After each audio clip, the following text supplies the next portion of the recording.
The ER never really sleeps, but after midnight it feels like the building is holding its breath.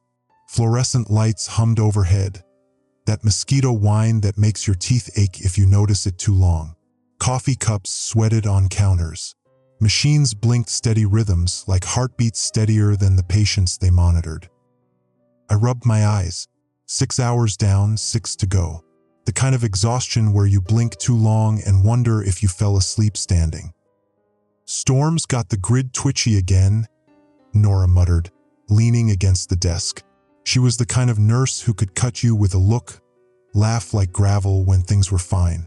Tonight her eyes kept flicking up at the bulbs. You feel it. I forced a shrug. Storms always make the lights twitch. I didn't want to admit I was counting each one. She gave me a look, somewhere between amused and unsettled. The lights hiccuped then, a sharp dimming, like they inhaled and forgot how to exhale. 1, 2 back, just long enough for every stomach in the ward to drop. And 4 pump beeped twice, resetting. Someone groaned in a room down the hall. "See," I said, but my voice came out too thin. We drifted back into rhythm, charts, vitals, footsteps echoing too far down the halls. But the quiet had changed. A restless static crawled in my chest. At 12:17, every television froze mid-broadcast. A late-night host's mouth stuck open mid-laugh. Then the tone hit, sharp as a needle through bone. The emergency alert system. Phones buzzed on counters. Pagers lit up. The whole hospital seemed to lean closer. "Emergency alert," the monotone voice said. Cold, flat, scraped clean of humanity. "Hospitals must remain fully lit. Do not allow lights to fail." The message repeated, twice, then silence. Nora blinked. "That's not." She cut herself off, like finishing might invite something worse. One of the orderlies chuckled, too loud. "If this is a prank, it's cruel." "It's not a prank," I said. My phone was in my hand before I realized, screen glowing pale. Same words stamped across it, impossible to swipe away. "Keep the hospital lights on." Carter frowned at the frozen TV. Never heard them say something like that. Not once. His thumb flicked his penlight on and off, like he couldn't stop testing the darkness. A patient in bed 3 stared at me with wide eyes. "Why'd they say that? What happens if they don't?" I smiled, the kind that fools no one. Probably nothing, just government overreacting. It sounded like cardboard. The intercom snapped again, louder, sharper, as if answering me. "This is not a test. Keep the hospital lights on." Every machine seemed to flinch. No one laughed.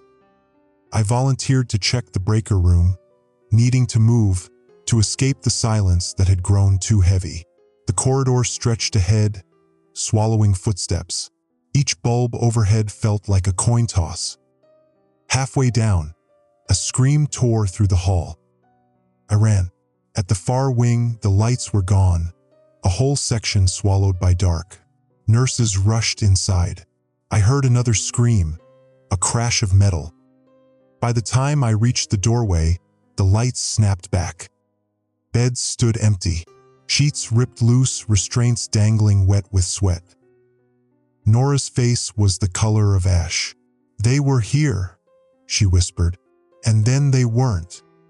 We searched. No drag marks, no footprints, just beds that looked like they'd never held anyone. A gurney rolled down the hall on its own, wheels clattering.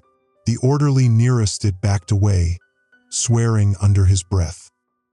"Where did they go?" Carter asked. His voice cracked like glass. No one answered. I reached for my radio, ready to call it in. Then the lights flickered again. In that half-second of dark, I saw him, a shape by the door. When the light returned, he wasn't gone. He was closer. A man I had signed off on hours ago, cold in the morgue. His head tilted wrong, skin sagging gray, hands curled tight as if braced against strings pulling them. He was dead, Carter whispered. We all froze. The fluorescent hum held him still, like the light itself nailed him in place. He didn't breathe, didn't blink. He just stood there, waiting. The intercom buzzed again, grinding louder, a voice that seemed to rattle the walls. Keep the hospital lights on. This is not a test. The dead man twitched once, shoulders jerking with the sound, like the command belonged to him. Nora's voice shook. Don't let them go out. We backed away, step by step, no one turning their back. My throat was raw and dry, my heart hammering in my ears.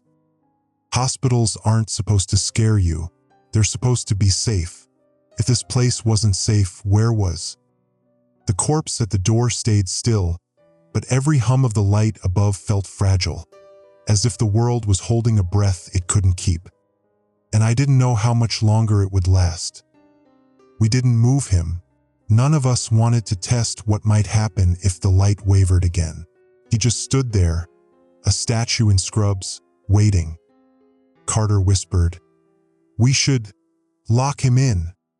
With what? Nora snapped. What if the lights cut? You want him loose in the dark? Her words hung heavy. No one answered. The corpse twitched again, almost imperceptible, like his body strained against invisible ropes. My stomach turned. The lights buzzed louder, as if protesting. I forced myself to speak. We need to call this in. Static answered from the radios, every channel. At the nurse's station, the TV screens glowed pale. The host was gone. Just white letters pulsed against black. Keep the hospital lights on.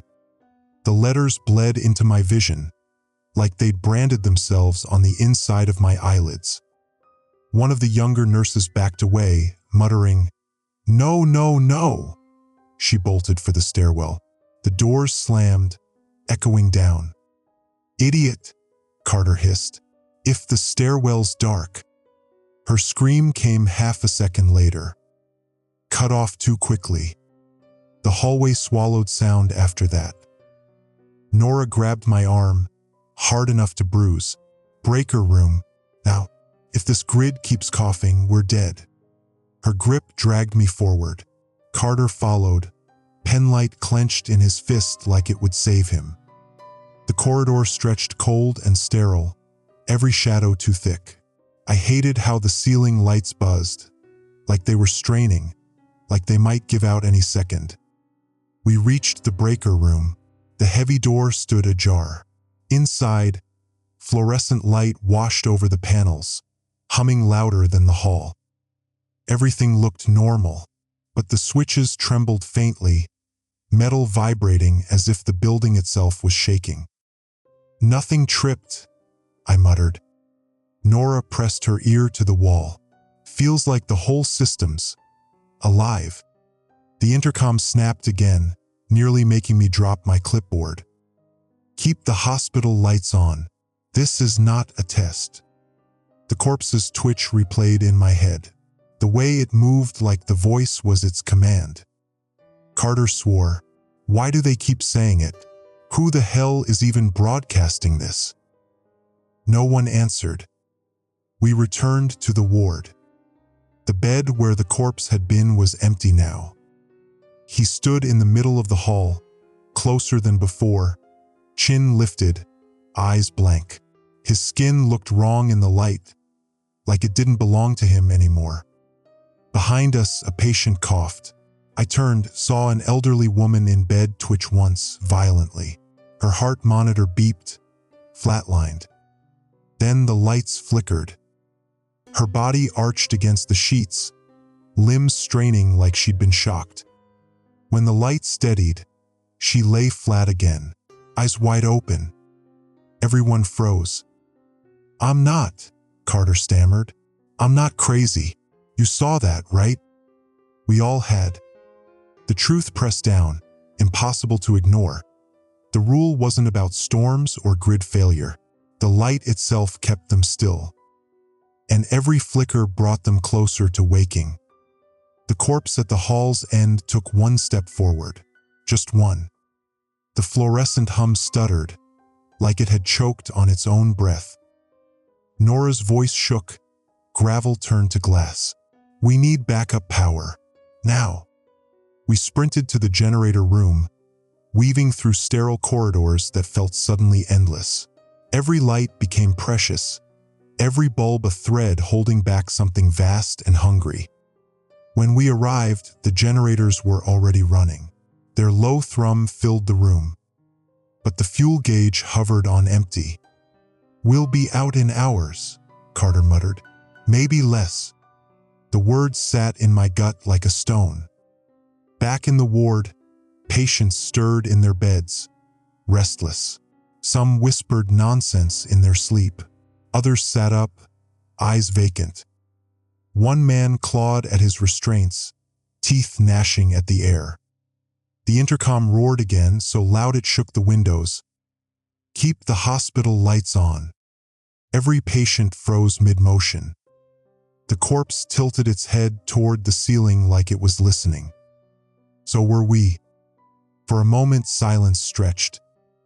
I caught my reflection in the glass, pale, hollow-eyed, a stranger wearing my scrubs.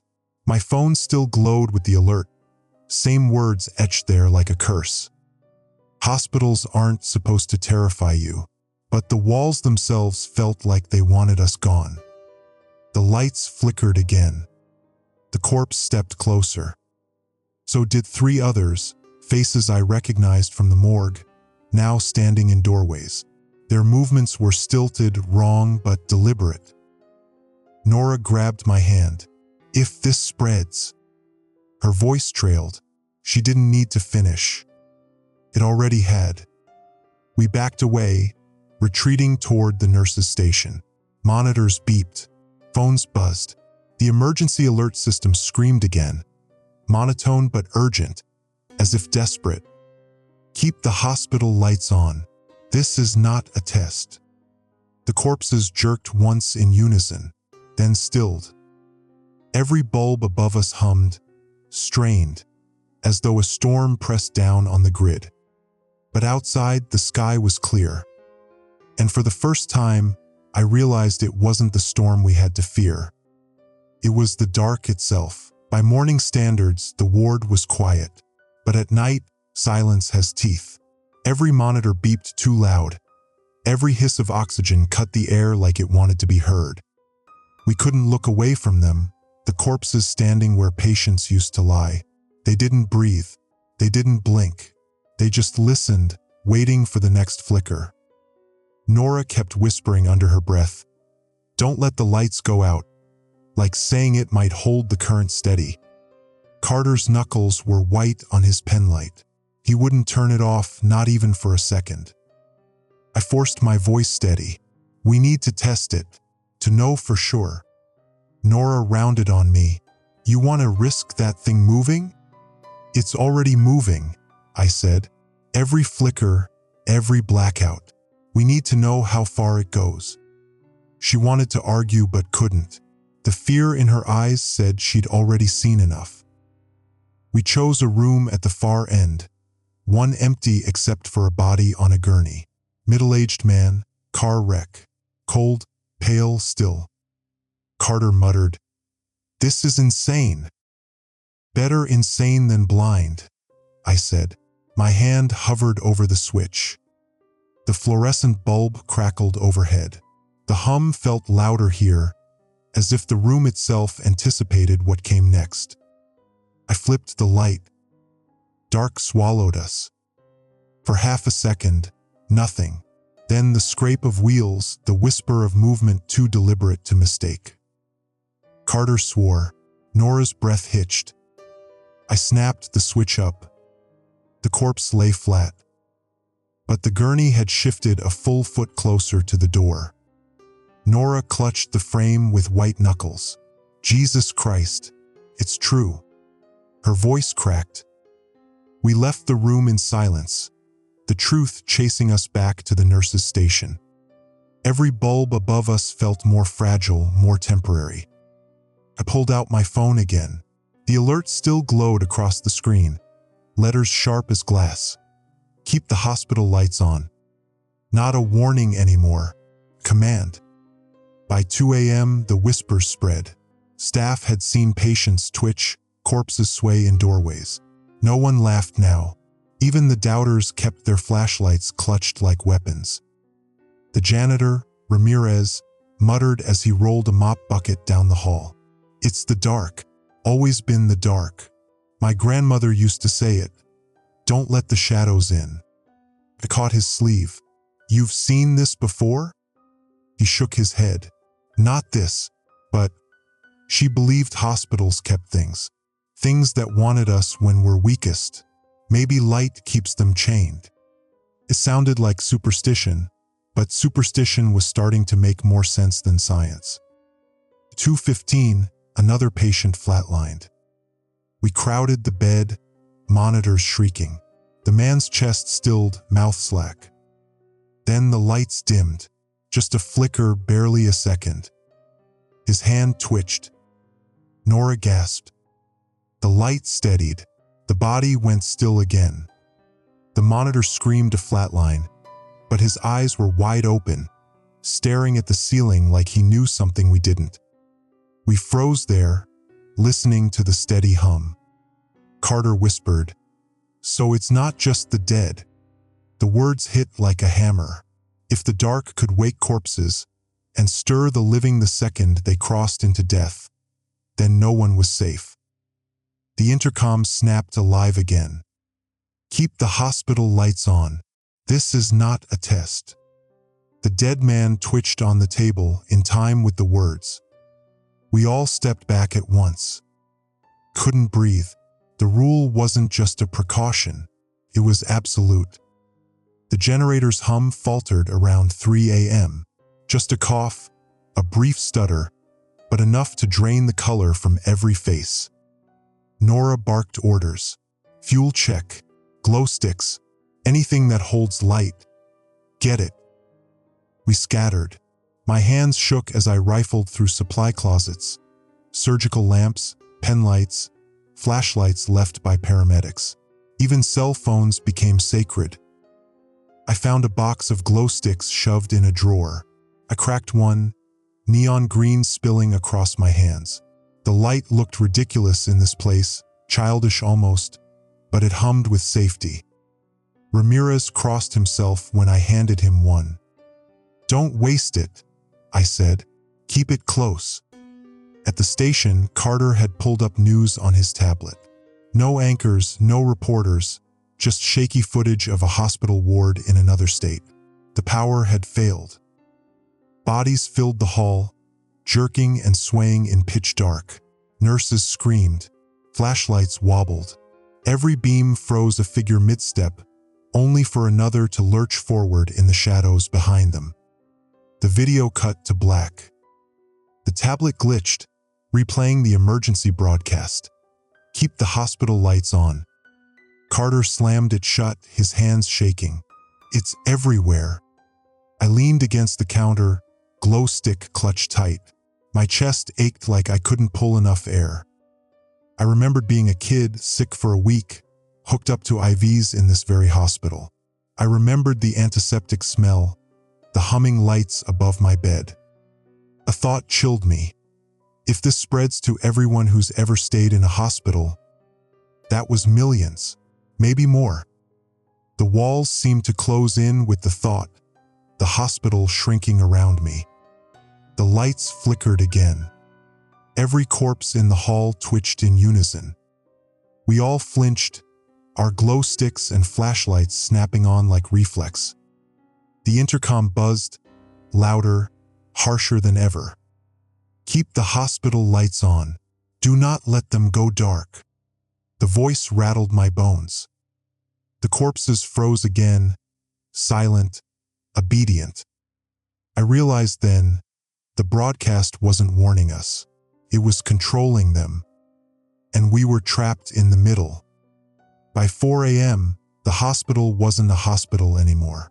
It was a lantern in a sea of black, humming and flickering, the only thing holding back whatever pressed in from the dark. We huddled at the nurse's station, glow sticks and phones bleeding color over our faces.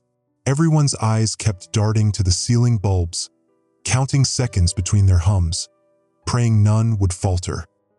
Carter's tablet chimed again. He hesitated, then turned it toward us. A live stream from Chicago.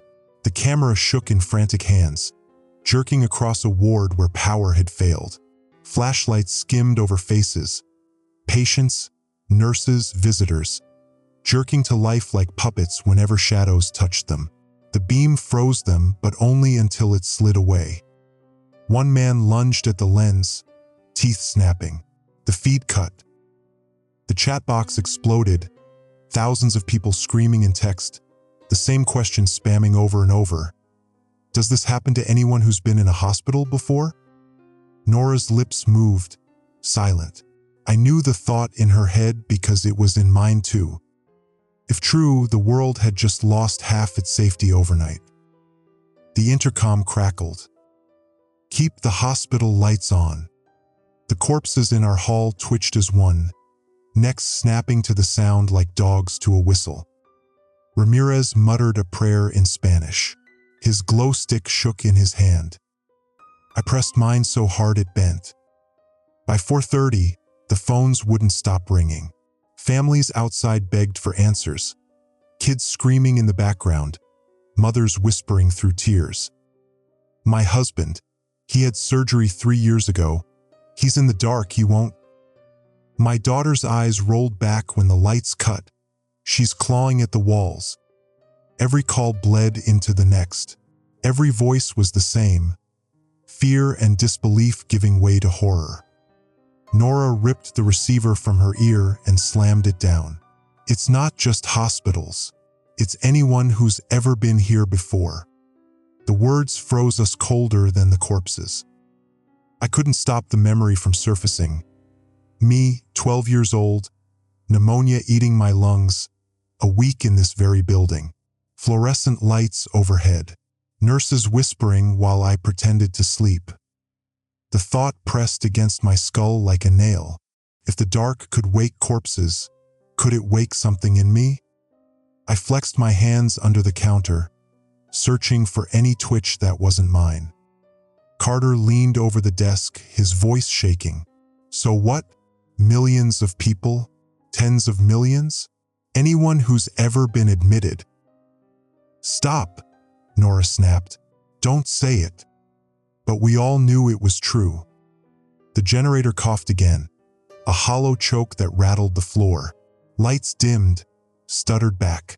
The corpses swayed, one step forward, then froze when the current steadied.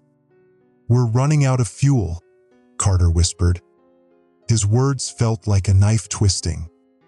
Ramirez shuffled in with a cart of supplies, glow sticks spilling across the surface. His hands trembled. It won't last. None of it. I grabbed one anyway, cracked it, watched green spill over my palms. I needed it. Needed something I could hold. Nora saw me staring at my hands too long. You okay? I didn't answer. Couldn't. At 5 a.m., the televisions flickered back to life. Not programming, just static lines resolving into another broadcast. A news anchor sat rigid behind a desk, eyes too wide, sweat shining his forehead. The feed cut in and out, but his voice stayed clear. Reports confirmed nationwide. Anyone who has ever been admitted overnight is vulnerable. Do not allow blackouts. Do not. The feed glitched, his face warped. Then the monotone voice replaced him. Keep the hospital lights on. This is not a test. It didn't sound like a warning anymore. It sounded like a verdict. The power surged, lights snapping bright for half a second. Every corpse in the hall convulsed, limbs jerking like marionettes under too many strings. Nora grabbed my wrist. We can't hold this place. We'll burn out before sunrise. Where do we go? Carter asked, voice high and thin. It's everywhere. She didn't answer.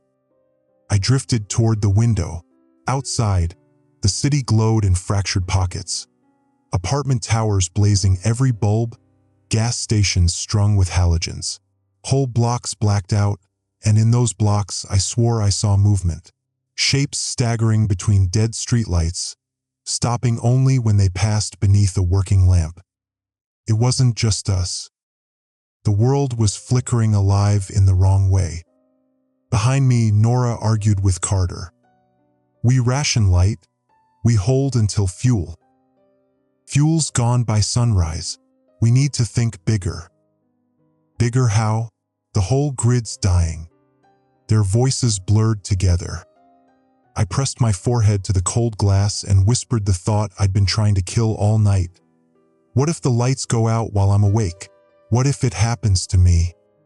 At 5:20, the intercom screamed again, louder than before, rattling the walls. Keep the hospital lights on. Do not let them go dark. The corpses jerked in perfect rhythm, then froze. Nora slammed her fist into the counter. Why do they keep repeating it? Who the hell is making them say it? No one answered.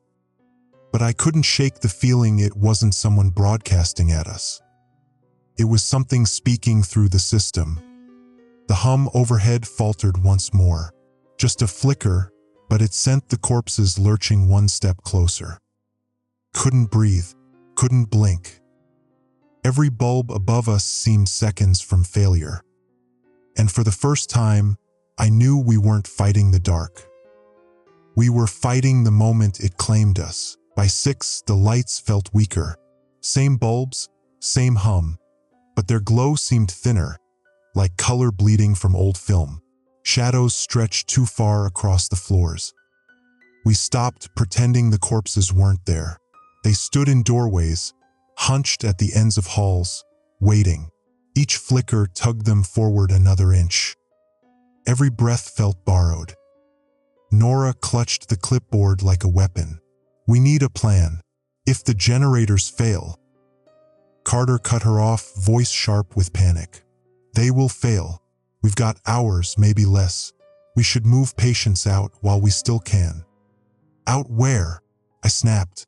The city's collapsing. You saw it. They're everywhere. Better than sitting here waiting for the lights to die. Nora slammed the clipboard down. We can't risk moving them in the dark. You think ambulances will keep their headlights running forever? Their voices clashed like knives. I wanted to tell them to stop, but I couldn't. My gaze kept sliding back to the corpses, waiting for the next flicker.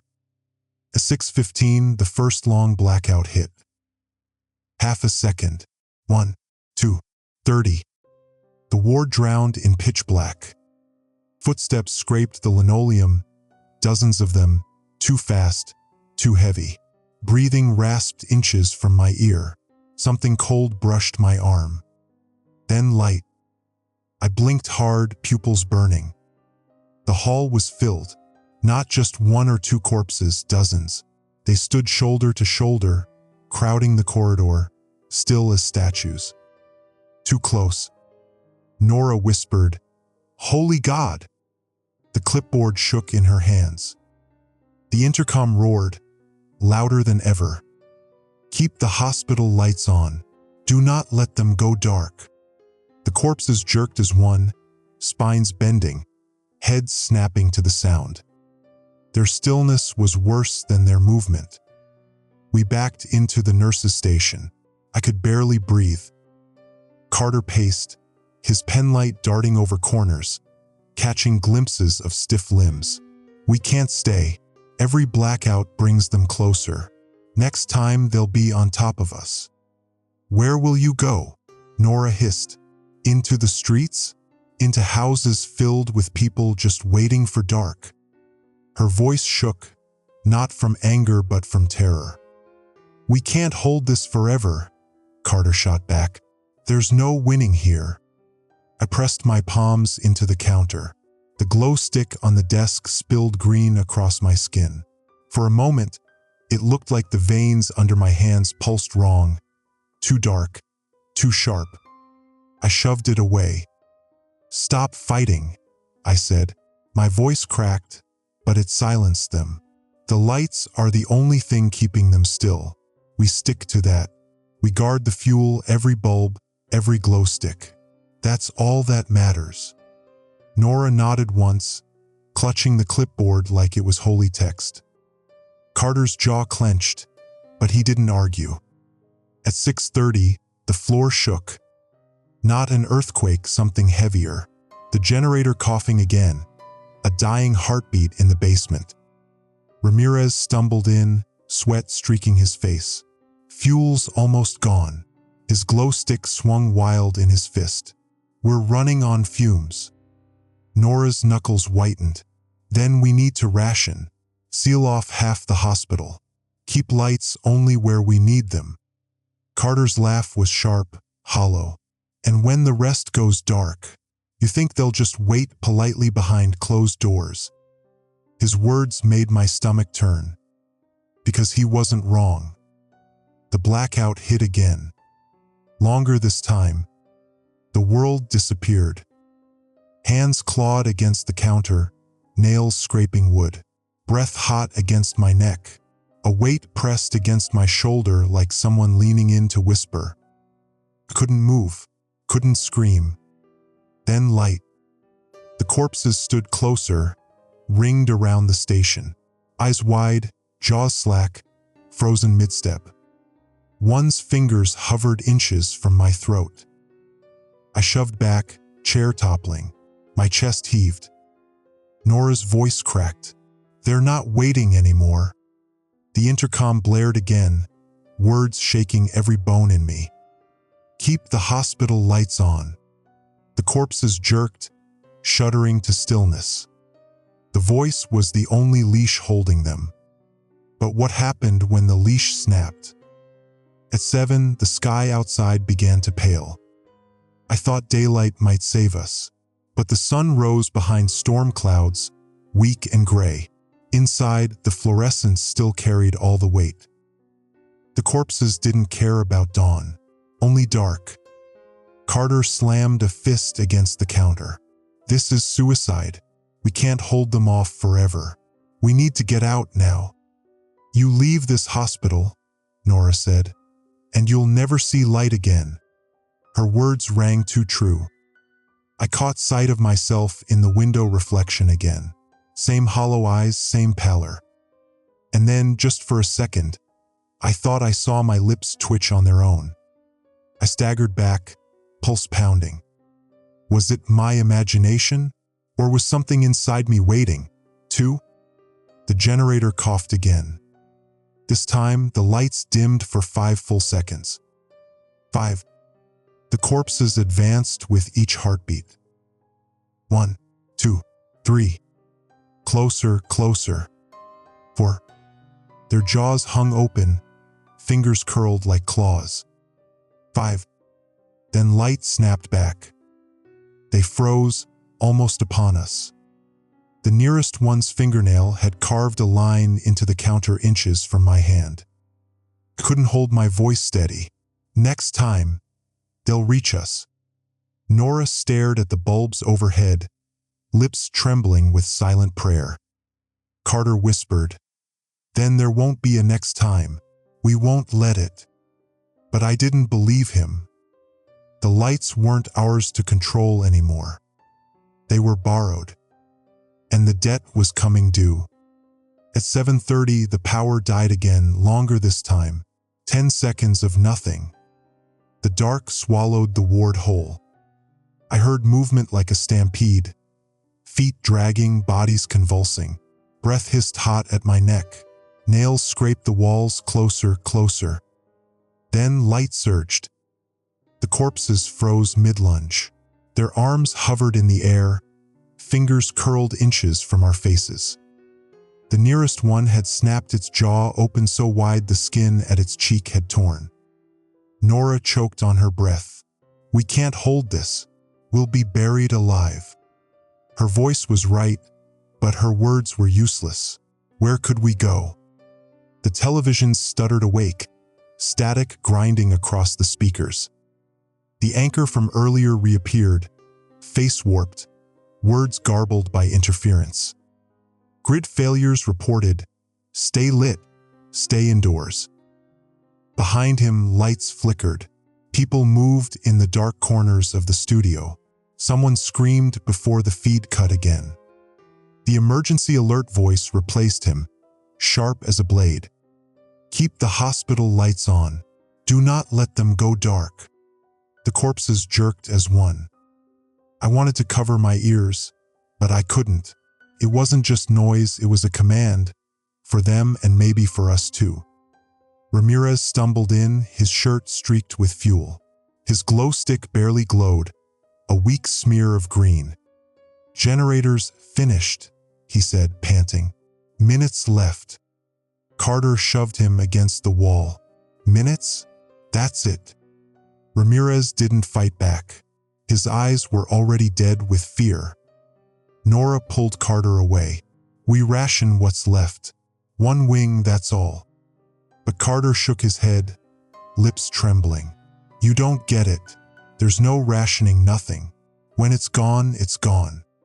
His words felt like the final nail in a coffin.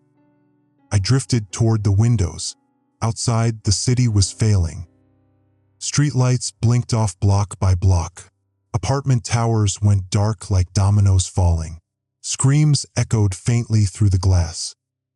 For a moment, one street lamp flickered on, and in its circle of light, a dozen figures froze mid-step. As soon as it cut, they surged forward again, vanishing into black. Nora came up beside me. Her voice was a whisper. "It's not just hospitals anymore." And she was right. Families, homes, anyone who'd ever stayed in a hospital bed.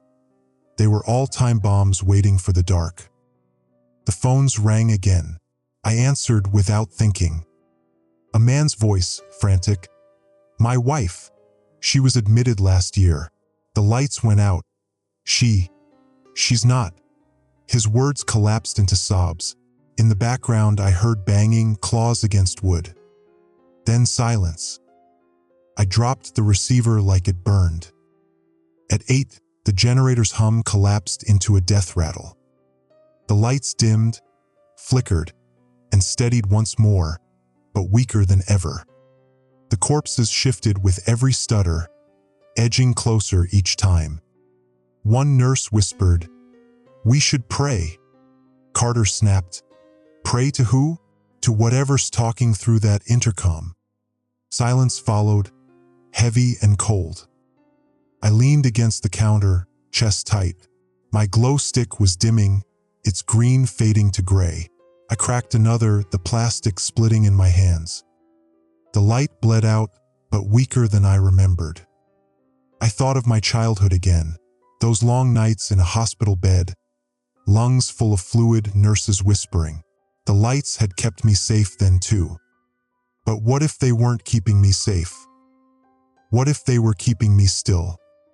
The thought hollowed me out. At 8:15, the blackout hit harder than before. Darkness swallowed everything. The corpses rushed forward, feet slamming the tiles, mouths opening in silent screams. I felt them brushing past me, fingers grazing my arms, breath sour against my cheek. Something deep in my chest twitched, a shiver that didn't belong to me. I bit down hard on my tongue, tasted blood, forced myself not to move. Then light snapped back. The corpses froze again, inches from my skin. But I froze too. For one terrible second, I didn't know if I'd moved because of the light or in spite of it. Nora saw my face. "You okay?" I nodded too fast, too hard. Her eyes lingered, searching, like she didn't believe me. The intercom screamed again, rattling every window. "Keep the hospital lights on." The corpses convulsed, then went still. But this time, the voice didn't stop. It repeated, again and again, until the words blurred into a rhythm, like a heartbeat pounding through the walls. "Keep the hospital lights on. Keep the hospital lights on." Keep the hospital lights on. Each repetition made the corpses twitch harder, jaws snapping open, arms rising as if the voice was pulling invisible strings. Ramirez fell to his knees, covering his ears. "It's not warning us," he sobbed. "It's commanding them. And maybe commanding us too." At 8:30, the last fuel sputtered out. The generator's hum died. The lights flickered once, twice, then plunged the hospital into black. For 30 full seconds, the world ended. Bodies surged, beds collapsed, windows shattered, screams tore through the ward. I ran blind, glow stick dim in my fist, its sick green barely enough to freeze the faces lunging from the dark. Nora's voice screamed my name somewhere behind me. Carter's flashlight cut across the hall, jerking shadows into statues for half a second before they lunged again. We weren't fighting them anymore. We were drowning in them. Then, light returned, faint emergency strips along the floor snapping alive.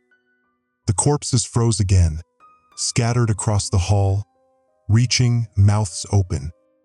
The air stank of blood and ozone. Carter slumped against the wall, his flashlight dead in his lap. His eyes were wet, wild. "We can't stop it," he whispered. "The grid's gone. It's over." Nora crouched beside him, voice ragged. "Not over. Not while we're breathing." Her defiance sounded thin, but it was all we had. I staggered to the window again. The city outside was gone. Entire blocks drowned in dark. People ran with torches, headlights flickering. And everywhere the light failed, shadows surged. I pressed my forehead to the glass. My reflection stared back, pale and hollow, lips trembling with words I didn't mean to speak. "Keep the lights on," I whispered. And for a second, I didn't know if it was me speaking, or something speaking through me. The emergency strips along the floor weren't enough. They bled a weak red glow down the halls, like veins in a dying body. Shadows spilled everywhere else. And in those shadows, the corpses twitched. Nora whispered, "They're coming." She didn't mean eventually. She meant now. At 9 a.m., the hospital died. The last pulse of light snapped out with a sound like a light bulb popping, and suddenly we were blind. The noise came first, bodies rising, restraints tearing, gurneys crashing. Screams rippled through the building, some cut short, others stretching into endless wails. I clutched my dying glow stick, its sick green barely enough to freeze the closest corpse mid-step. Its mouth hung open, teeth wet, a rasp clawing out of its throat. Behind it, others surged forward, frozen when Carter's flashlight beam sliced across them. But his battery was fading, the circle of light shrinking. The dark pressed closer, alive. We ran. Hallways stretched forever, lined with corpses jerking in strobe light bursts. Each flicker revealed them closer, arms outstretched. Every corner stank of antiseptic and blood. I slipped on something wet, almost went down, caught myself on the wall. My hand came away red. Not all the screams were patience. We shoved into the maternity ward, slamming the door behind us. My glow stick threw faint color across the bassinets lined against the wall. Empty. Thank God. Nora locked the door, chest heaving. Carter sagged against the wall, flashlight beam trembling. Ramirez muttered prayers under his breath. "They're everywhere," Nora panted.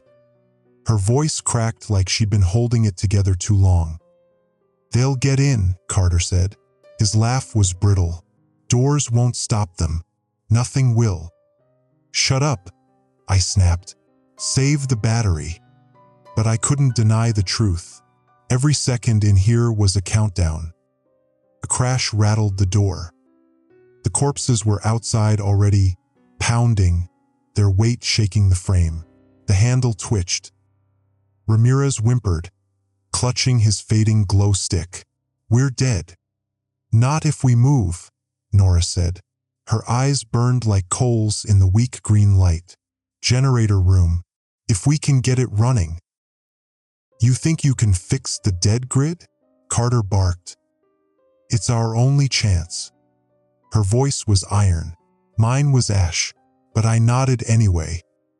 We slipped out a back corridor, glow sticks clutched like talismans. The emergency lights failed in patches here, leaving pools of absolute dark. Every step into them was a gamble. Halfway down, the ceiling bulbs flickered once, weak and mocking. For that half-second, we saw them, dozens of corpses crowding the hall, pressed shoulder to shoulder, heads tilted toward us. When the light died, they moved. I could hear their feet slapping tiles, their jaws cracking open. Ramirez cracked another glow stick, hurling it down the hall. Neon green flared, freezing them mid-rush, faces twisted, arms clawing. "Go!" Nora screamed. We ran past them, boots thudding against tile, hearts louder than the pounding behind us. The intercom screeched, not words this time, just static that vibrated through our bones. The corpses convulsed in unison. Then the voice slammed through, louder than ever. "Keep the hospital lights on." The order shook the ceiling tiles loose, dust raining down. And all I could think was, there are no lights left. We reached the ICU. Doors hung open, monitors still blinking faintly from failing batteries. Inside, patients lay half upright, eyes wide, twitching in rhythm with the alarms. One woman tore her fore out, blood spattering across the sheets. She stood when the monitors dimmed, her limbs jerking like a puppet learning the strings. Nora shoved her back onto the bed, forcing a penlight into her face. The beam froze her mid-scream, body rigid. "Keep it on her," Nora hissed. Carter shook his head. "We can't waste batteries on them." "She's still alive," Nora snapped. "Alive for now." I couldn't stay. My skin crawled with the sense of time running out. I stumbled into the hall again, glow stick fading to gray. The corpses had filled the corridor behind us, lining the walls, frozen only because the ICU monitors were still glowing. But the beeps were slower, weaker. When they died, so would we. I pressed my forehead to the cold wall, breath ragged. For a moment, I let the thought come, maybe Carter's right. Maybe there's no winning. But then I remembered the man on the phone, sobbing while his wife clawed at the walls. The street outside where families huddled under lamps that would burn out eventually. If we gave up here, we gave up for everyone. I turned back. Generator room. Now, it's all we've got. Nora's jaw tightened. She nodded. Carter's flashlight flickered again. He cursed under his breath but followed. Ramirez trailed last, whispering prayers. We cut through radiology, the glow sticks barely pushing back the dark. Machines loomed like hulking skeletons, screens long dead. Somewhere behind us, glass shattered.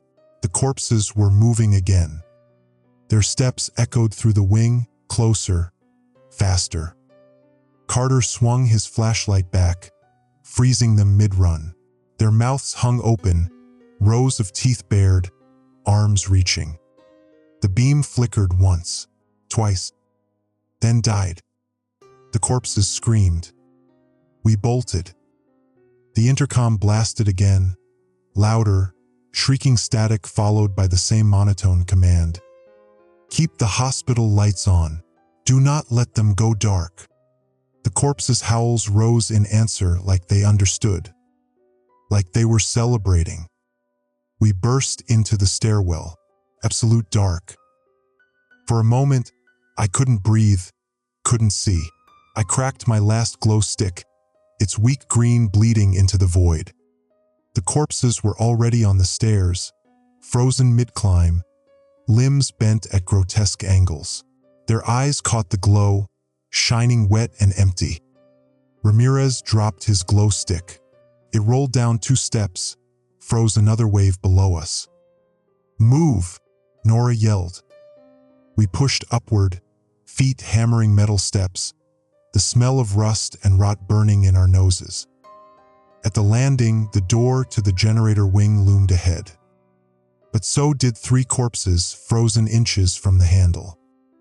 Their hands hovered over it like they'd been reaching to open it themselves. The glow from my stick trembled across their faces. One was the woman who'd flatlined at 2 a.m. Her mouth was locked open, eyes unblinking. I gripped the door frame, heart pounding. If the light dimmed now, even for a second, they'd finish what they started. The 3 corpses at the generator door didn't move. My glow stick's sick green pinned them like moths. Their fingers hovered inches from the handle, nails chewed down to splinters. Nora's voice was a rasp. "Don't let it dim." My arm shook, but I lifted the glow stick higher. The light bent across their faces, eyes glassy, jaws slack. Carter stepped forward, boots scuffing metal. "We need them out of the way. Touch them and they'll move," Nora hissed. "They'll move anyway." His voice cracked. He shoved past, hand darting for the nearest corpse's shoulder. I wanted to stop him, but the light flickered first. A breath of dark swallowed the stairwell. When the glow flared back, the corpses had shifted. One's hand was wrapped around Carter's wrist. He screamed. I swung the glow stick hard against its face. The brittle plastic cracked, green liquid sprang. The corpse froze, mid-lunge, Carter's arm still in its grip. "Move!" Nora shrieked. He ripped free, skin torn raw, and we shoved into the generator wing. The room reeked of fuel and hot metal. Generators crouched like beasts in the dark, their vents still radiating faint warmth. But the hum was gone. Dead. Emergency strips on the wall sputtered weak red, barely enough to hold the dark back. Nora dropped to her knees by the main panel, fumbling with switches. "It's out of fuel." "Then what?" I asked. She slammed her fist into the panel. "Then we're out of time." Carter leaned against the wall, cradling his bleeding wrist. His eyes darted toward the door. "They'll be in here any second." "Then stall them," Nora snapped. "Give me a minute." Ramirez rummaged through shelves, pulling out glow sticks, a handful of flares. His hands shook so badly half the sticks cracked open in his grip. He shoved a flare at me. "Here, keep it close." I lit it. The red fire spat, filling the room with a hellish glow. Shadows writhed across the walls, corpses frozen mid-step just beyond the door window. The intercom screamed, static tearing through the air. "Keep the hospital lights on. Do not let them go dark." The corpses on the stairs slammed against the door in unison. Metal buckled. Nora ripped open the fuel gauge, peering inside. Dry. Carter's laugh was sharp, broken. "That's it. No gas, no grid, no chance." "Shut up," she hissed. "There's no winning." His voice cracked, echoing against the walls. "We're animals in a cage, waiting for the lights to die. Then fight." Nora's eyes burned as she turned on him. "Die swinging instead of whining." The flare hissed in my grip. My chest felt hollow. I whispered, "What if fighting isn't enough? What if this is already in us?" They both turned. For a moment, the truth hung heavy in the room. Ramirez spoke first, his voice trembling. "Maybe it is. Maybe it's been in us since the first time we laid in those beds." He swallowed, clutching a dying glow stick. "Light keeps it asleep. Darkness wakes it. That's the rule." I thought of the man flatlining at 2 a.m., his eyes snapping open, the twitch in my own hand during the last blackout. He was right. Nora stared at the floor. Then we're all infected. No one argued. The door groaned. A crack split the frame. Corpses shoved from the other side, their hands clawing through. Ramirez hurled another flare, its light freezing them in the threshold, faces twisted in hunger. But flares died fast. Carter slumped against the wall, blood dripping from his wrist. His eyes had gone glassy, haunted. So what? We keep burning light until nothing's left? That's not survival. That's stalling. I wanted to tell him he was wrong, but I couldn't. Because he was right too. The flare hissed lower. The intercom screamed again. Keep the hospital lights on. This is not a test. The corpses slammed harder, rattling the door on its hinges. Their mouths opened and closed in rhythm with the voice, as if they were chanting it too. I pressed my palms over my ears, but the words stayed inside my head. Nora kept fumbling with wires she knew wouldn't save us. If we can just get a spark. There's nothing left, Carter roared. Then give me something, she snapped, near tears. Her defiance cracked something in me. Even if it was hopeless, I wanted her to keep fighting, because stopping meant admitting the dark already owned us. The flare died. Darkness poured in like water. The corpses surged. Their hands clutched through the crack, nails raking Ramirez's arm. He screamed, blood spraying. I slammed another flare alight, red fire exploding. The corpses froze again, caught mid-lunge, their teeth inches from his throat. Ramirez collapsed, sobbing, clutching his shredded arm. Nora crawled back from the panel, face pale. There's no fuel. Nothing. Carter's voice was hollow. Then this is where it ends. I looked around the room. Shelves stacked with medical lamps. Cabinets filled with flashlights. Their batteries weak but not dead. Not salvation, but not nothing. I shoved the thought out. We ration, one room at a time. We build a perimeter we hold until... Until what? Carter snapped. My throat tightened. Until something changes. Sounded thin, pathetic. But Nora nodded anyway, clinging to the lie like it was rope. The corpses slammed again, cracking the frame wider. Their mouths worked soundlessly, but in my head I still heard the broadcast. Keep the hospital lights on. I didn't know if the words were coming from the intercom anymore. Or from me. We gathered the lamps, the flashlights, the glow sticks. Ramirez tied tourniquets around his shredded arm with trembling hands.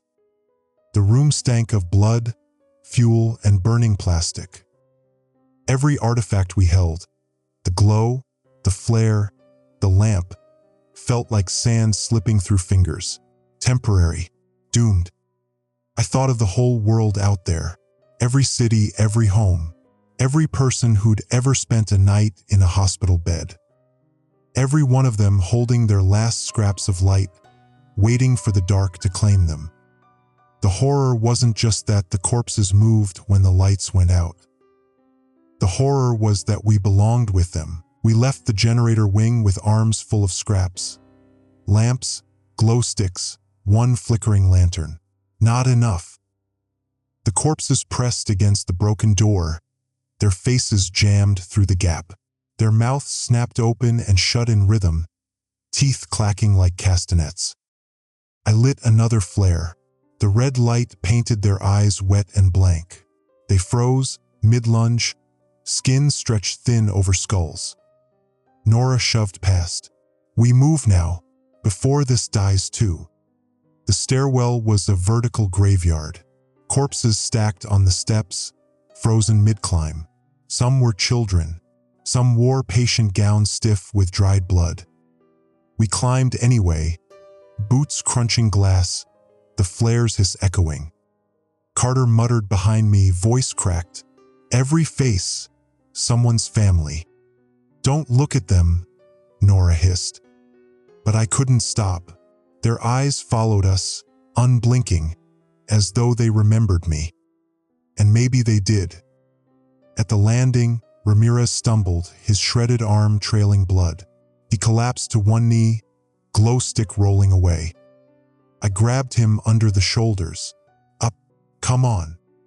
He shook his head. "Leave me. I'm slowing." "Shut up." My throat burned. "You're not staying here." I dragged him, his boots scraping metal. The corpses twitched at the noise, their jaws rattling. The flare hissed lower. "Move," Nora barked. We burst into the second floor. Chaos waited. The ward stretched wide, doors hanging open, beds overturned. The corpses inside stood in clusters, frozen only because overhead monitors still blinked faintly, their batteries bleeding out. Every beep was slower than the last. "Don't stop," Nora whispered. We moved single file, weaving between statues of the dead. One old man stood with his mouth locked open, his tongue black and swollen. A child crouched under a bed, knees pulled to his chest, arms reaching out like he wanted help. The monitor beside him beeped weakly. Beep, beep, then silence. The child screamed, lunging. Nora jammed a penlight into his face. The beam froze him mid-crawl, his teeth a breath away from her ankle. Her hand shook, sweat dripping down her temple. "Go!" We sprinted. The intercom wailed, louder than ever. "Keep the hospital lights on. Do not let them go dark." The corpses convulsed in unison, even the ones frozen under our lamps. Their jaws snapped open, spittle flying. It wasn't just a warning anymore. It was ritual. Carter kicked open a supply closet. We stumbled inside, slamming the door, barricading it with shelves. The lantern flickered across stacked boxes of saline, empty oxygen tanks. Ramirez slumped against the wall, eyes glassy. Blood soaked his shirt. "I can't," he whispered. "Yes, you can," Nora said, kneeling. She tied another bandage, tighter this time. His scream rattled the walls. Carter turned away, face pale. "He's dead already." "Shut up," I snapped. "No," Carter growled. His hands shook. "We keep dragging corpses around while the real ones pile up outside. We should have left him hours ago." "Say it again and I'll leave you," I said. He went silent, jaw tight. The lantern dimmed. Every flicker pulled the corpses closer outside, their fists hammering on the door. Nora's voice was a whisper. "We can't stay boxed in." "Then where?" Carter asked. "The roof." Silence stretched. "The roof?" I asked. She nodded. "Signal. Radio tower. If we can get higher, maybe someone—" "There's no one," Carter cut in. His voice was hollow, empty. "The city's gone. The country's gone. You think we're special? Then die here," Nora snapped. "But I'm not waiting for the dark to take me lying down." Her defiance was a spark. And sparks were all we had. We shoved the shelves aside, lantern barely glowing. The hallway was worse now. Every corpse pressed against the walls, twitching with hunger. The intercom screamed again, rattling the vents. "Keep the hospital lights on. This is not a test." Ramirez whimpered, covering his ears. Carter muttered curses. Nora clenched her jaw, moving faster. And me? The words drilled into my skull. Not warning me, commanding me, and a part of me wanted to obey. We cut through pediatrics. Murals of smiling animals peeled from the walls. Cribs overturned, tiny blankets stained dark. The lantern flickered, throwing shadows long and sharp. One crib rocked by itself. Inside, a corpse no bigger than a toddler sat upright, eyes white, teeth clacking in rhythm with the broadcast. Ramirez gagged. Nora didn't hesitate. She swung the lantern's beam full into its face. The child froze, head tilting. But my stomach turned cold. Because even frozen, it was still looking right at me. At the end of the hall, a stairwell led up. The door was half open, corpses frozen mid-step, arms outstretched. We pushed through, lantern hissing, and climbed. The higher we went, the darker it felt, the air heavy, hot with rot. Ramirez collapsed again on the steps, his breathing shallow. His glow stick sputtered out. "Go," he whispered. "Leave me." "No," I said. He gripped my arm, his nails digging deep. His eyes were wet, desperate. "When it happens, don't hesitate. Don't waste light on me." My throat locked. I wanted to argue, but I couldn't. Because part of me already knew he was right. We reached the 5th floor. The roof door loomed ahead, chained shut. Nora cursed, dragging bolt cutters from the supply pack. "Cover me." Carter and I held the lantern beam on the corpses swarming behind us. Dozens now, jaws rattling, bodies jerking against the pull of the light. Nora's cutters bit metal. Sparks flew. The corpses twitched harder, mouths working like they were chanting the broadcast. "Keep the hospital lights on." The chain snapped. We shoved the door open, the night air rushing in. The roof was worse. The city below was gone. Whole districts drowned in dark. Fires burned where lights had failed. Screams carried on the wind. Everywhere shadows moved. Everywhere they surged toward the dark. The intercom voice blared again, louder than thunder, echoing across the entire skyline. "Keep the hospital lights on. Do not let them go dark." The corpses below howled in answer. Tens of thousands of voices carried on the night. Ramirez collapsed at my feet, his breath gone. His glow stick rolled from his hand, clattering across the roof. Picked it up, fingers trembling. It was dim already. So was I. The wind cut sharp across the roof, carrying the stink of smoke and rot. Fires burned across the city, flickering like dying stars. Every time one winked out, shadows surged. Nora shoved Ramirez's body aside, her jaw tight. She didn't look back. None of us did. Carter staggered toward the tower at the far end, its steel frame rising against the night. Wires rattled in the wind, swaying like ropes ready to snap. "That's our way out," he said, voice hoarse. "If anyone's still listening." His flashlight coughed weak light against the steel. The beam barely reached the first rung. Behind us, the stairwell door boomed. Corpses slammed against it, their fists in perfect unison.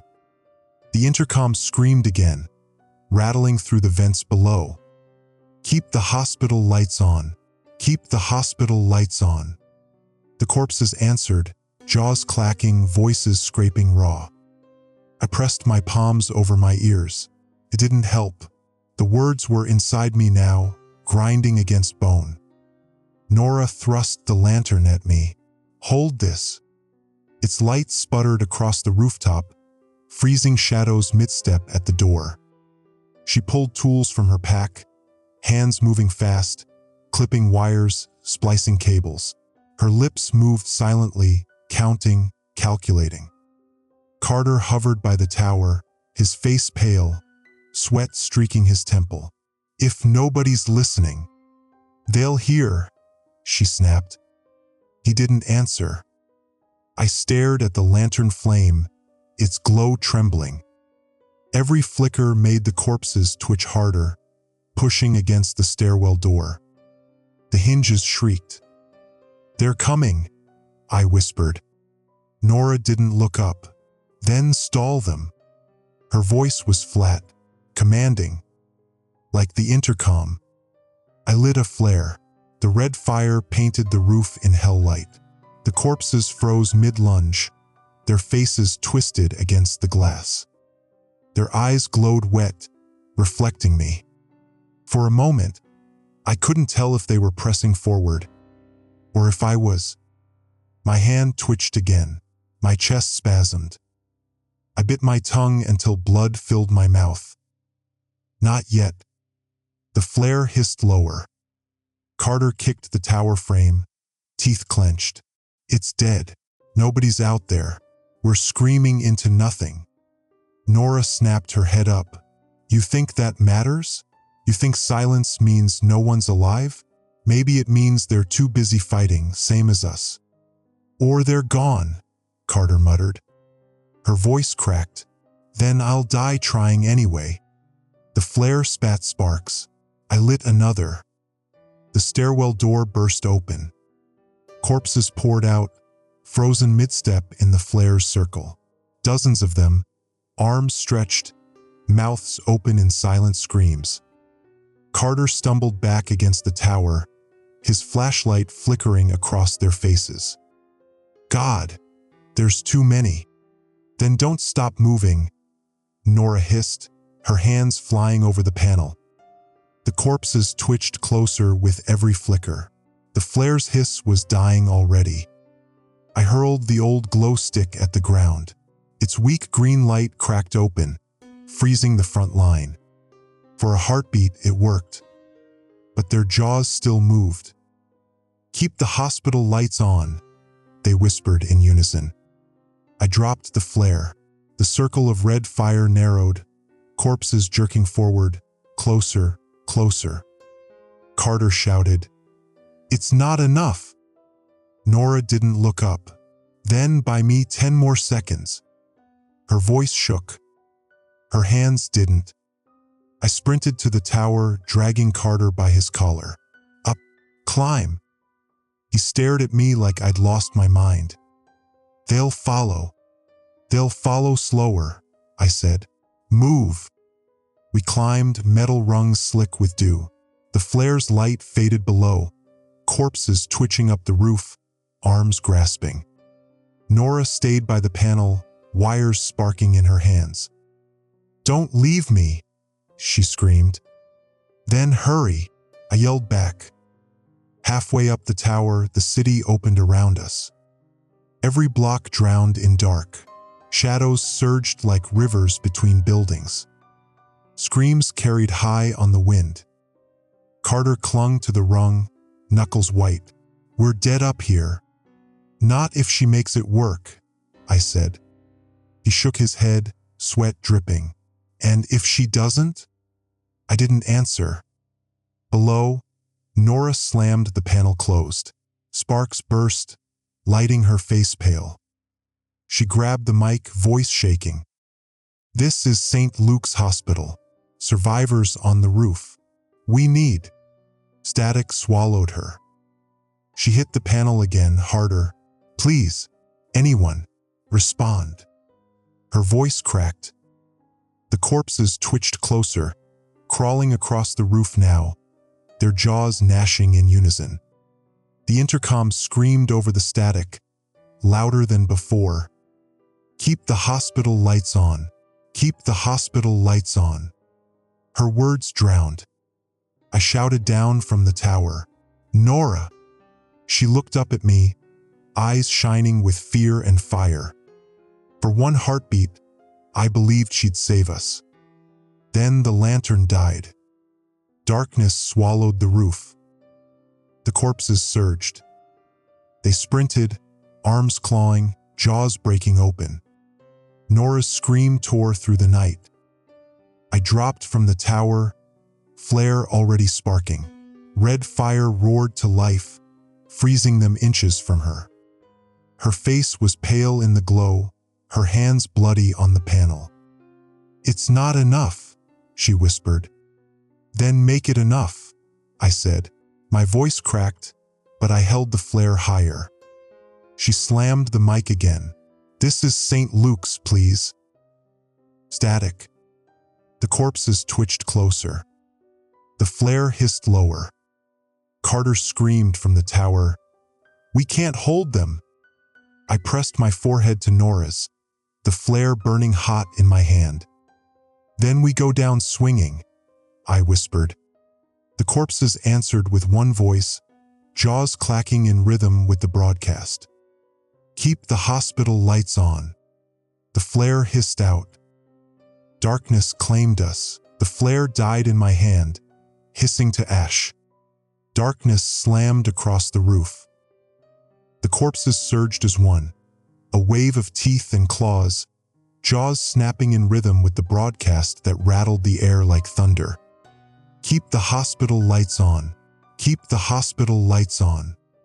Nora's scream cut through it, raw and desperate. I swung the useless stick like a weapon, my body moving before my mind could catch up. Carter dropped from the tower, his dead flashlight clutched like a club. The corpses hit us like a flood. We fought in the dark. Hands clawed my jacket. Teeth grazed my arm. The smell of rot and blood pressed in on every side. I tore free, slamming bodies back into the steel frame.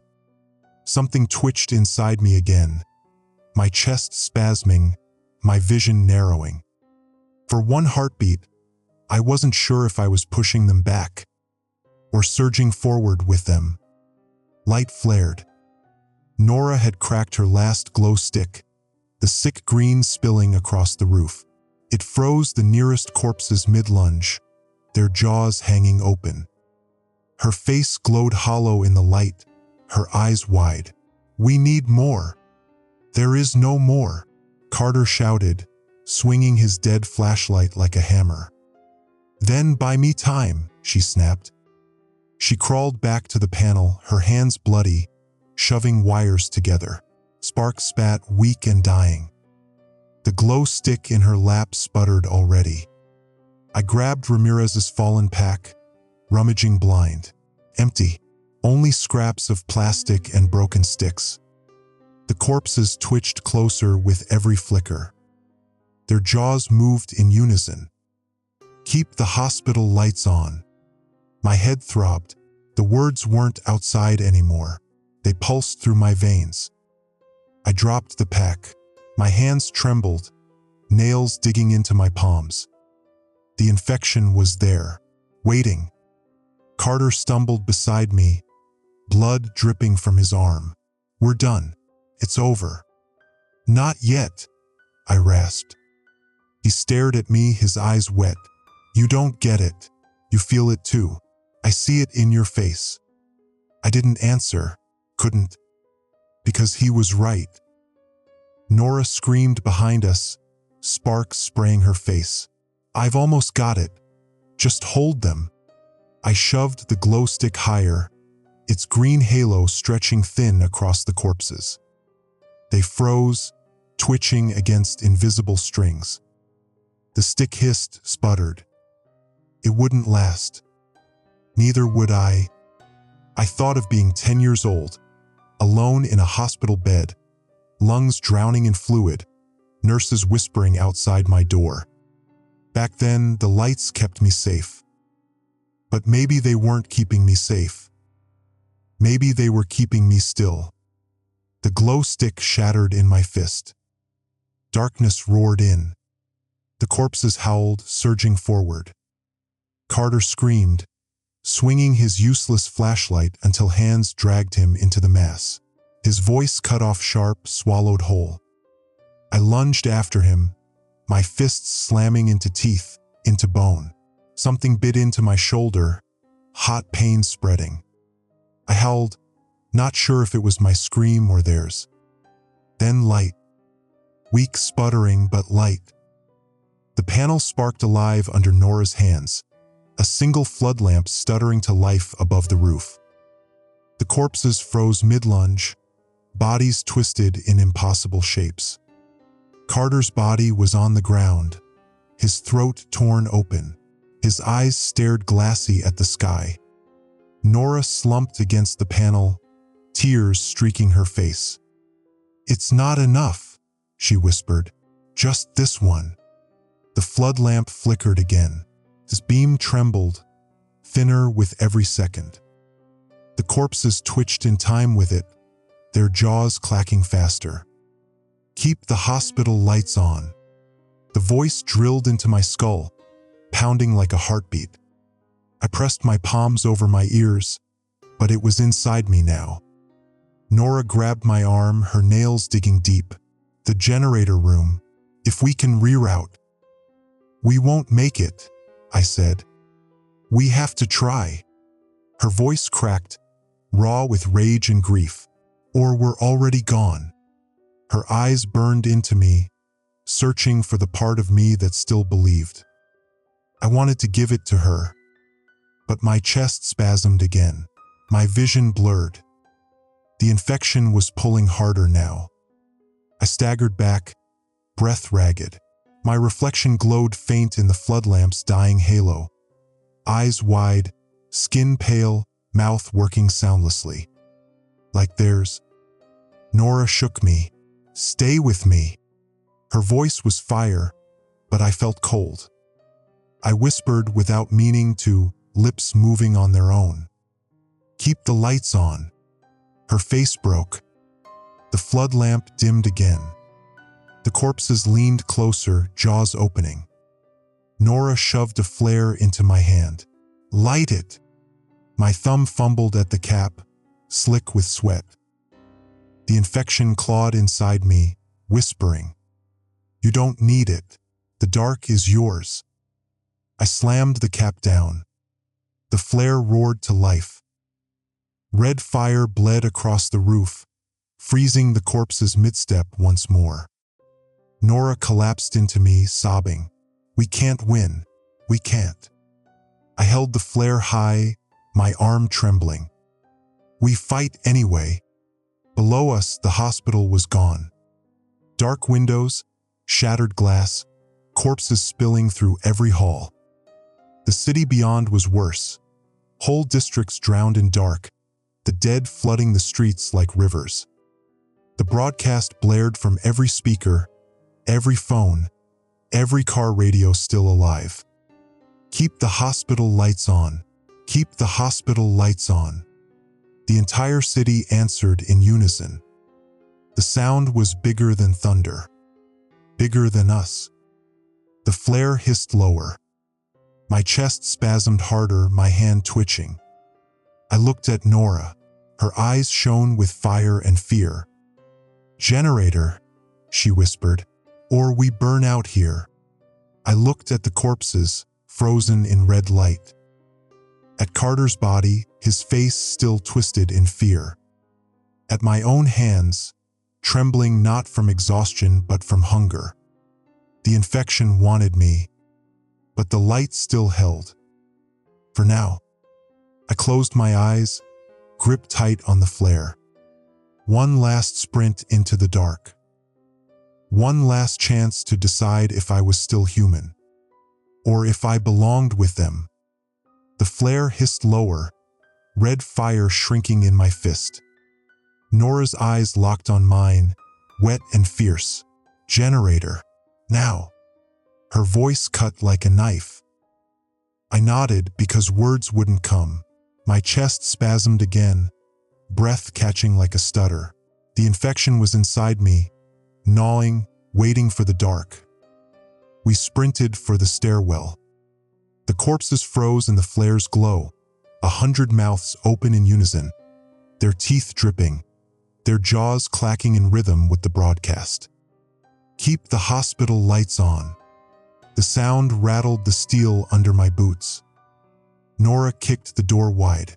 We plunged into the stairwell, red light trembling against walls slick with old blood. Bodies lined every step, frozen statues mid-crawl, their eyes following us as we passed. The flare spat sparks, dimming. "Move!" Nora screamed. We stumbled down, 2 steps at a time, my hand white-knuckled on the railing. Every step, I prayed the light would hold. At the landing, the flare guttered. The corpses twitched, arms jerking toward us. Their jaws cracked wide, a chorus of teeth snapping shut. I hurled the flare down the stairs. It rolled, painting red across their faces, freezing them in mid-lunge. Go! We shoved through the door, bursting into the generator wing again. The room was worse now. Flooded in shadow, the smell of rot thick, the corpses pressing against shattered windows. Their hands reached inside, their mouths open, chanting the broadcast in perfect rhythm. Nora dropped to the floor, ripping open panels, her breath ragged. Give me light. I lit the last flare. Its glow bled weak across the room, painting the corpses in fire. They froze, but I saw them twitch, like the dark was tugging harder now. The infection inside me tugged too. My hand twitched in time with theirs. Nora's hands bled as she pulled wires, sparks snapping across her wrists. Almost there. Her voice cracked, but she didn't stop. The flare hissed lower. The corpses pressed closer, faces against the glass, their eyes empty and endless. My chest convulsed, my teeth clenched, my breath broke. For a heartbeat, I wanted the light to die. Nora saw me falter. Stay with me. Her voice was fire, but my body was ice. I whispered before I could stop myself, keep the lights on. Her face broke. Don't you start. I gripped the flare tighter, forcing it higher. My arm shook, muscles screaming. Not yet. The flare spat its last sparks. Darkness swallowed the corners of the room. The corpses twitched harder, pressing their bodies against the glass, cracking it with their weight. Nora slammed the panel with her fist. Sparks roared, then one bulb above us flickered alive. A hum rolled through the room, weak, trembling, but alive. The corpses froze mid-claw, their hands inches from shattering the glass. Nora collapsed to her knees, sobbing. I did it.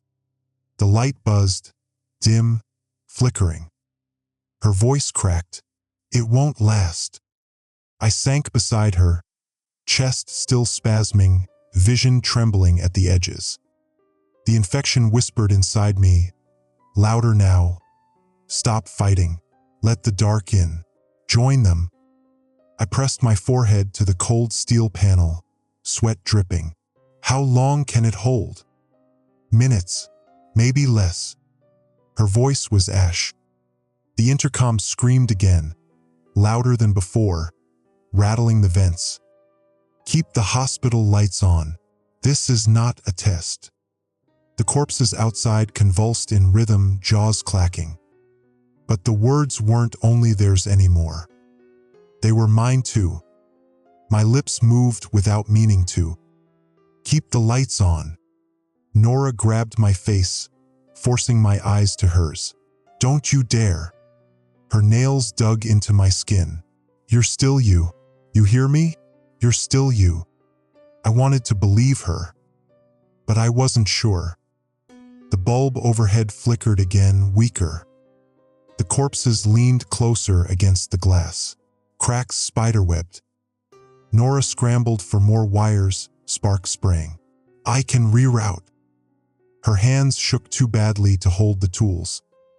The infection clawed deeper inside me, each spasm stronger. My body wasn't all mine anymore. I stood, flare dead in my hand, and stepped toward the door.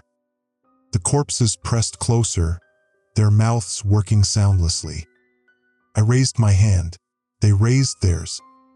Perfect sync. Nora's voice tore through the dark. Don't you open that door. Her scream broke me. I turned back. Her face was lit in the dying bulb, her eyes wide with fear and something worse. Hope. Help me, she whispered. Please, don't leave me alone. The bulb flickered again. I could feel the infection pulling harder. One choice. One last light. I stumbled back to her, my hands on the wires. Sparks stung my skin. My vision blurred, but I forced the metal together. The bulb above us flared bright, flooding the room with white light. The corpses outside froze mid-scream, their jaws locked wide, their hands shattered through the glass but held in place. The light hummed steady. For now. Nora collapsed against me, shaking, sobbing. You did it. But I didn't answer. Because inside me, the infection wasn't gone. It was waiting. And I didn't know if the light was keeping it asleep or keeping it still. The bulb buzzed overhead, steady, fragile. The corpses stood frozen at the windows. The intercom whispered one last time, softer now, almost gentle. Keep the hospital lights on. I closed my eyes, my lips moving with it. Not because I chose to, because I had to.